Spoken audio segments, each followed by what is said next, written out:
During the U.S. presidential election campaign, there was a lot of talk about child sex trafficking. On the credulous, or nutty, edges of the internet, there was a firm conviction that many of the leading figures in liberal America were involved in a pedophile ring. One expression of this, in a funny but tragic way, was that a shadowy network, headed up by Hillary Clinton, was operating from a pizza restaurant in Washington, D.C. This sad fantasy came to its climax at the end of 2016 when a man turned up at the restaurant to check out the sex dungeon in its non-existent basement. The man was armed, but the obsession with evil liberal sex plots has survived.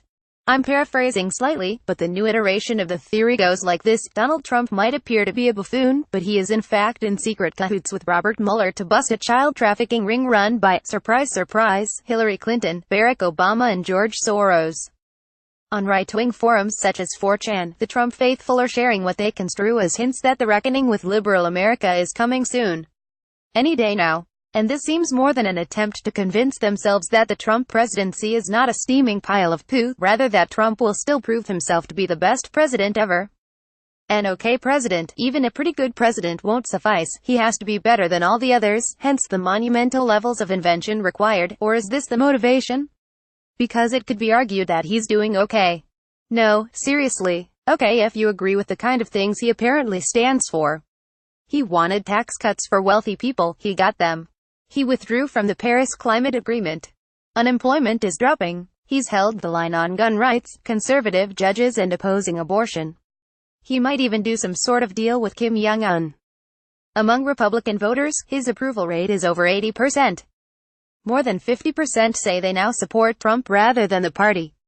Of course, you could argue that Republicans, rather than Trump, put these achievements in place.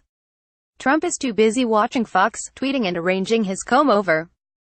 Because he is the sort of person he appears to be, narcissistic, babyish and lazy. These traits have impeded him from doing wide-scale damage, but have given Republicans free rein. And to continue to have it, they need Trump. In the run-up to the midterms this year, Republican candidates are already attempting to appear more Trumpish than each other.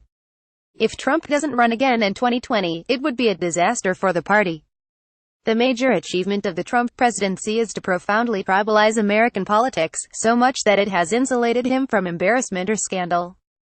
No matter how many women allege affairs or cabinet members he fires.